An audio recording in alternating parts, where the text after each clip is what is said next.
Hi Chandu fam, ಇವತ್ತಿನ ಈ ವಿಡಿಯೋದಲ್ಲಿ ಮಾತಾಡ್ತಿರೋದು ಯಾವುದ್ರ ಬಗ್ಗೆ ಅಂತ ಅಂದರೆ ಗ್ರೋತ್ ಬಗ್ಗೆ. ಎಸ್ ಗೈಸ್, ನಿಮ್ಮ ಕಂಫರ್ಟ್ ಝೋನ್ ಏನಿದೆ ಅದು ನಿಮಗೆ ನಿಜವಾಗ್ಲೂ ನಿಮ್ಮ ಫ್ಯೂಚರ್ ಸಕ್ಸಸ್ಗೆ ಒಳ್ಳೇದಲ್ಲ ಗೈಸ್. ಓಕೆನಾ? ನೀವೇನಂತ ಅಂದರೆ ನಿಮಗೆ ಕರೆಕ್ಟ್ ಟೈಮ್ಗೆ ನಿದ್ದೆ ಮಾಡ್ತಿದ್ದೀರಾ, ಕರೆಕ್ಟ್ ಟೈಮ್ಗೆ ನಿಮಗೆ ಊಟ ಸಿಗ್ತಾ ಇದೆ, ಕರೆಕ್ಟ್ ಟೈಮ್ಗೆ ನೀವೇನಾದರೂ ಅಂದ್ಕೊಂಡಿದ್ದು ಮಾಡ್ತಾ ಇದ್ದೀರಾ, ಅಂದ್ಕೊಂಡಿದ್ದು ನಿಮ್ಮ ಫ್ಯಾಮಿಲಿಯವರು ನಿಮಗೆ ಕೊಡ್ತಾ ಇದ್ದಾರೆ ಅಂತ ಅಂದರೆ ನಿಜವಾಗ್ಲೂ ನೀವು ಸಕ್ಸಸ್ ಆಗೋದೇ ಇಲ್ಲ ಗೈಸ್. ಓಕೆನಾ? ಇದು ಕಟ್ಟಿಟ್ಟ ಬುದ್ಧಿ ಅಂತಲೇ ಅಂದ್ಕೊಳ್ಳಿ.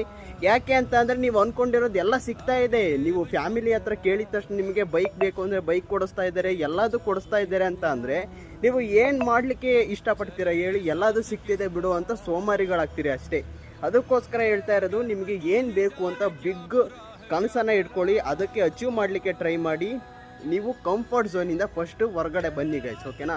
ನೀವೇನಾದರೂ 8 hours 9 hours ಈ ಥರ ಸ್ಲೀಪ್ ಮಾಡ್ತಾಯಿದ್ರಿ, ಓವರ್ ಸ್ಲೀಪ್ ಮಾಡ್ತಾಯಿದ್ರಿ, ಅದರಿಂದ ಹೊರಗಡೆ ಬನ್ನಿ ಗೈಸ್. ಓನ್ಲಿ ನಮಗೆ ಎಷ್ಟು ಅವರ್ಸ್ ಬೇಕೋ ಅಷ್ಟೇ ಅವರ್ಸ್ ಸ್ಲೀಪ್ ಮಾಡಿ, ಆರೋಗ್ಯವಾಗಿರಿ ಮತ್ತು ಗ್ರೋತ್ ಆಗಲಿಕ್ಕೆ ಸ್ಟಾರ್ಟ್ ಮಾಡಿ. ಕಂಫರ್ಟ್ ಝೋನಿಂದ ಫಸ್ಟು ಹೊರಗಡೆ ಬನ್ನಿ ಗೈಸ್. ಓಕೆನಾ? ನಿಮಗೆ ಮೈಂಡ್ ಹೇಳ್ತಾ ಇರಬೇಕು ನಿಮಗೆ ಇದು ಮಾಡುವಂತ ಅಂದರೆ ನೀವು ಅದನ್ನು ಮಾಡೋಕ್ಕೆ ಹೋಗ್ಬಾರ್ದು ಗೈಸ್. ಓಕೆನಾ? ಅದು ಕೆಟ್ಟ ಕೆಲಸಗಳು ಗೈಸ್. ಓಕೆನಾ? ನೀವು ಬೇಗ ಮಲ್ಕೊಳ್ಳಿ ಅಂತ ನಿಮ್ಮ ಮೈಂಡ್ ಹೇಳ್ತು ಅಂತ ಅಂದರೆ, ಇಲ್ಲ ನಾನು ಏನಾದರೂ ಮಾಡ್ತೀನಿ, ನನ್ನ ಫ್ಯೂಚರ್ ಸಕ್ಸಸ್ಗೆ ಏನಾದರೂ ಮಾಡ್ತೀನಿ ಅಂತ ನಿಮ್ಮ ಮೈಂಡಲ್ಲಿ ಬರ್ತಾ ಇರಬೇಕು ಗೈಸ್. ಅದು ನೀವು ತಗೊಂಡಿರೋ ಅಂಥ ಗೋಲಿಗೆ ನೀವು ಮಾಡ್ತಾ ಇರ್ತಕ್ಕಂಥ ಪರಿಶ್ರಮ. ಆವಾಗ ನೀವು ಕಂಫರ್ಟ್ ಝೋನಿಂದ ಹೊರಗೆ ಬರ್ತೀರಾ, ನೀವು ಗ್ರೋತ್ ಆಗಲಿಕ್ಕೆ ಸ್ಟಾರ್ಟ್ ಮಾಡ್ತೀರಾ ಗೈಸ್.